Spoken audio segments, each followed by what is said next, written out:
लपंडाव प्रेक्षकांनो, मालिकेमध्ये आपण पाहिलंय की एक जबरदस्त एंट्री आता झालेली आहे।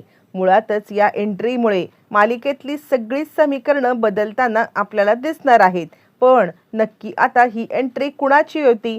तर ही एंट्री आहे त्याच बाईची, ज्या बाईने आता ज्या वेळेला तो अपघात घडला होता त्याचं आता व्हिडिओ शूट केलं होतं। आपण पाहिलंय की मनस्विनीने तेजस्विनीला ज्या वेळेला आता गाडी म्हणजे दरीमध्ये ढकललं त्यावेळेला एक बाई हातावरती गोंधण घेऊन आता इकडे व्हिडिओ शूटिंग करत आहे, हे आपण पाहिलेलं आहे। मग असं असताना ती बाई कोण हा प्रश्न त्याच वेळेला आपल्या डोक्यामध्ये आलेला असतानाच अचानकपणे आज त्या बाईची एंट्री होत मालिकेमध्ये जबरदस्त टर्निंग पॉइंट आलेला आहे आणि सगळ्यांच्या समोर एक नाही दोन नाही तर भयंकर 3 सत्यांचा उलगडा होताना आपल्याला दिसणार आहे। नक्की असं काय सत्य समोर येणार आहे? ती बाई कोण आहे? अचानकपणे ती समोर कशी आले? कान्हाचा या सगळ्यामध्ये काय हात आहे? सगळं सविस्तरपणे पाहूया आणि त्यानंतर खरी तेजस्विनी कुठे आहे आणि मनस्विनीने नक्की काय केलंय सगळं पाहूया। प्रेक्षकांनो, कान्हाने आता मात्र हिला सांगितले की मी ज्या पेपरवरती सह्या केल्यात त्या पेपरवरच्या सह्यांचा काही अर्थ नाहीये, कारण त्या कान्हा महाडिकच्या आहेत आणि तुला जर का या कबीर किर्लोस्कर याच्यापासून सुटका हवी असेल तर आता त्यासाठी तुला काही महिने थांबावं लागेल। म्हणजे आता काही झालं तरी सुद्धा या कबीर किर्लोस्करच्या सोबत तुला एकत्र राहून आणि त्यानंतर मग आता तुला या सगळ्यामध्ये प्रोसेस पूर्ण करून मगच डिवॉर्स मिळेल। आधी तू सगळं आता तुझ्या वकिलांशी बोलून घे आणि त्यानंतर मगच तुला हे करता येईल। कारण कसं आहे ना, लग्न कान्हा महाडिक सोबत आणि डिवॉर्स कबीर किर्लोस्कर सोबत मिळूच शकत नाहीये असं म्हणत कान्हाने ऑलरेडी मोठी खेळी खेळले। खरं तर कान्हाला ज्या वेळेला आता त्या मेडने फोन करून सगळं सांगितलेलं असतं त्याच वेळेला कान्हाने हा सगळा डाव रचलेला असतो। ज्या वेळेला त्या मेडने कान्हाला सांगितलेलं असतं की काहीतरी सखी मॅडम तुम्हाला देणार आहेत आणि इथेच कान्हाला समजले की आता मनस्विनीने तिचे कान भरून तिला आता डिवोर्ससाठी तयार केलेलं असणार आहे आणि म्हणूनच कान्हाने हा सगळा डाव रचत आता मात्र या सगळ्यामध्ये बरोबर रीतीने प्लॅनिंग करत आता पुढचं डाव रचलेला असतो आणि त्यानंतर मग आता वकिलांच्या म्हणण्यानुसार 6 महिने आपल्याला या सगळ्यामध्ये एकत्र राहावं लागेल आणि त्यानंतरच मग आता हा डिवोर्स होऊ शकतो हे कान्हाने सांगितल्यावरती कुठेतरी आता सखी कान्हाच्या प्रेमातच आहे म्हणा किंवा आता या सगळ्यामध्ये तिलाच कान्हापासून वेगळं राहायचं नाहीये म्हणा। म्हणूनच सखीने सुद्धा आता कान्हाला या सगळ्यामध्ये होकार दिलाय आणि त्यानंतर ती घरी आले। बरं, आता ती घरी आल्यावरती इकडे आता मनस्विनी तिला विचारते काय झालं, म्हणजे आता तू ती डिवोर्सची प्रोसेस पूर्ण करून आलेली आहेस का?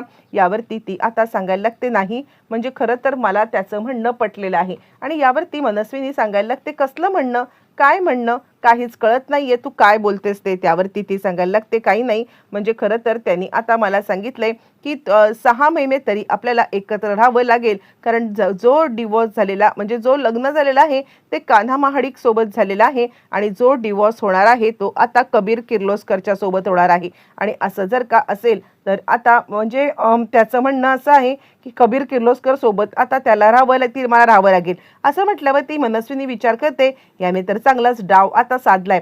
पण काका या सगळ्यामध्ये मनस्विनीला ऑब्झर्व करतात आणि त्यांच्या लक्षात गोष्ट मात्र आलेली आहे की ही मनस्विनी दिसते तितकी साधी सोपी सरळ बाई नाहीये।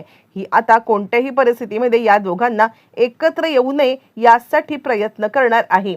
ते काही नाहीये, काहीही झालं तरी हिला या सगळ्यामध्ये जरा तरी वटणीवरती आणणं आता गरजेचंच आहे। बरं, तोपर्यंत मग आता सखी सांगते आई माझ्याकडे कोणताही पर्याय नाहीये। असं म्हटल्यावरती ती आता सांगायला लागते ठीक आहे बाळा, तू आता जो विचार करशील तो, कारण ती डायरेक्टली कोणत्याही गोष्टीला विरोध करू शकतच नाहीये, कारण डायरेक्ट विरोध केला तर आपलं खरं रूप आता मात्र समोर येईल ही गोष्ट तिला आता चांगलीच माहिती आहे आणि त्याच कारणासाठी ती आता डायरेक्ट विरोध करू शकत नाहीये। आणि तोचपर्यंत इकडे आपल्याला पाहायला मिळालेलं आहे की एका बाईची मालिकेमध्ये एंट्री होताना दिसत आहे आणि ती बाई दुसरी तिसरी कुणीच नाहीये तर ती बाई आहे ती म्हणजे मात्र आज त्या दिवशी जो व्हिडिओ काढणारी बाई आहे तीच ती बाई आहे। आणि त्याच वेळेला इकडे मनस्विनी आपल्या रूम मध्ये आले। मी इतकं सगळं केलं, माझ्या स्वतःच्या डोळ्यांचा रंग चेंज केला आणि तरी सुद्धा जे मला मिळायला पाहिजे ते मला अजूनही मिळत नाहीये, काय करायचं काय या सगळ्यामध्ये ती आता असाच विचार करत आहे। पण त्याच वेळेला ती विचार करते नाही, हार मानून चालणार नाहीये, इतकं माझ्या जीवावरती खेळून जर का मी आता माझ्या डोळ्यांचा रंग बदलून आत्ता हार मानली तर नाही, सगळं शक्य होणार नाहीये. मला आता या कान्हाला 6 महिने झेलावं तर लागणारच आहे. काय करायचं, कसं करायचं तिला काही कळत नाहीये, पण तरी सुद्धा तिने मनाचा निश्चय केलाय. काहीही झालं तरी सुद्धा या कान्हाला मात्र आता लवकरात लवकर या घरातून बाहेर काढायचं.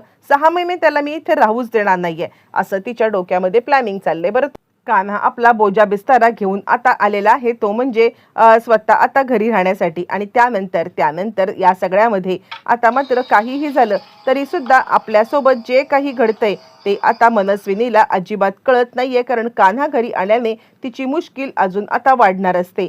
पण या सगळ्यामध्ये कान्हा आलाय आणि तो आता सखीला सांगतोय, किमान 6 महिने तरी आता मला इथे राहावं लागणार आहे, किंवा 6 महिने तुला आता माझ्या घरी येऊन राहावं लागणार आहे. सखी आता कान्हाच्या घरी म्हणजेच कबीर किर्लोस्करच्या घरी जायला तयार नाहीये, म्हणून कान्हा तिकडे आलेला आहे. पण इथेच आता कान्हाने मोठा डाव टाकलाय. कान्हा स्वतः इकडे आल्यावरती त्यानंतरच मग त्या बाईची एंट्री हे काही साधं सोपं समीकरण नसतं. या सगळ्यामध्ये कान्हाने खेळलेली मोठी आता खेळी असते.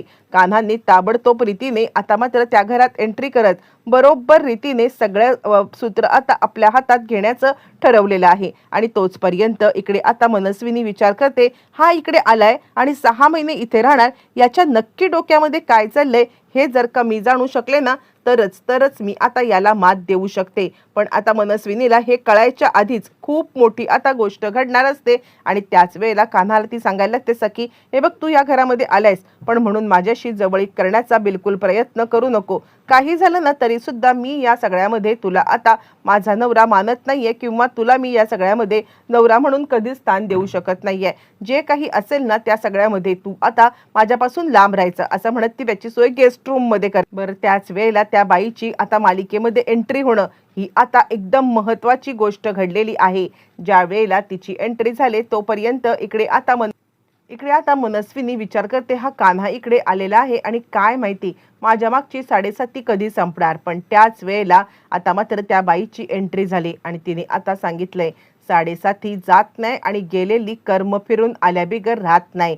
काहीही झालं तरी गेलेली कर्म ही आता आपण केलेली चुकीची कामं ही सगळी आता आपल्याकडे फिरून पुन्हा येतातच आणि आपल्याला ती त्रास देतातच. असं म्हटल्यावरती सगळेजण त्या बाईकडे पाहायला लागल्यात, नक्की काय म्हणायचंय तुम्हाला. आणि त्यावरती ती सांगते, म्हणायचंय काय ना ते मी सगळ्यांच्या समोर सांगेन, पण आता खऱ्या अर्थाने जे काही घडलंय ना ते सांगायची वेळ आलेली आहे.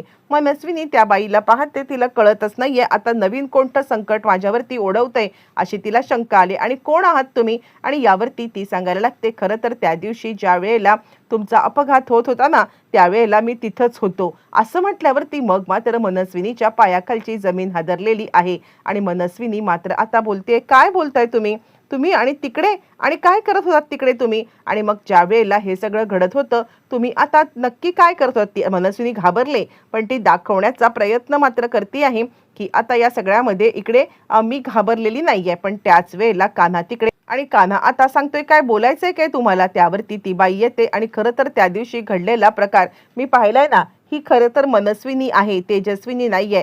या बाईने स्वतःच्या डोळ्याचे लेन्स काढले आणि आता दुसरे लेन्स टाकून तिने आता या सगळ्यामध्ये त्या बाईच्या डोळ्याला त्या बाईला आता निळे लेन्स लावले आणि हिने आता आपले डोळे ब्राऊन केले. असं म्हणत ती आता म्हातारी काही सांगते. यावरती मनस्विनी आता मात्र उलटत म्हणते आहे की खरं तर तुम्ही आता खोटं बोलताय. म्हणजे काय तुमच्याकडे काय पुरावा ह्याचा. हा कान्हा तुम्हाला इथे घेऊन आलेला आहे ना, आणि या कान्हाने तुम्हाला हे सगळं सांगायला सांगितलंय ना. असं म्हटल्यावरती आता मात्र ती सांगायला लागते, कशासाठी.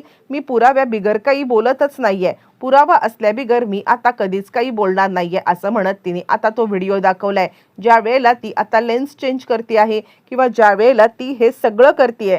ते सगळं जेव्हा आता दाखवलं गेलंय तेव्हा मात्र मनस्विनीला आता खरं बोलण्या वाचून किंवा खरं हे करण्या वाचून पर्यायच राहिलेला नाहीये. प्रेक्षकांनो, इथेच मालिकेचा खूप मोठा टर्निंग पॉइंट आलेला आहे आणि मनस्विनी इथेच मात्र गडबडलेली आहे. मनस्विनीला या सगळ्यामध्ये आता काहीही झालं तरी खरं बोलण्या वाचून आता कोणताही पर्याय राहिलेला नाहीये. आणि या लेन्स बदलण्याच्या त्या व्हिडिओमुळेच आणि त्यानंतर आता तेजस्विनीला खाली ढकलण्याच्या एका व्हिडिओ सगळं सत्य आता समोर आलेलं आहे आणि एका झटक्यात सगळी मालिकेतली समीकरणं बदलत ही मनस्विनी नाही तेजस्विनी आहे हे कानाने पहिल्याच दिवशी सिद्ध करत आता मात्र इकडे स्वतःचं प्रेम कसं सिद्ध करणार, स्वतःला कसं मनवणार, म्हणजे आता सखीला कसं मनवणार हे येणाऱ्या भागामध्ये सगळं समजणार आहे.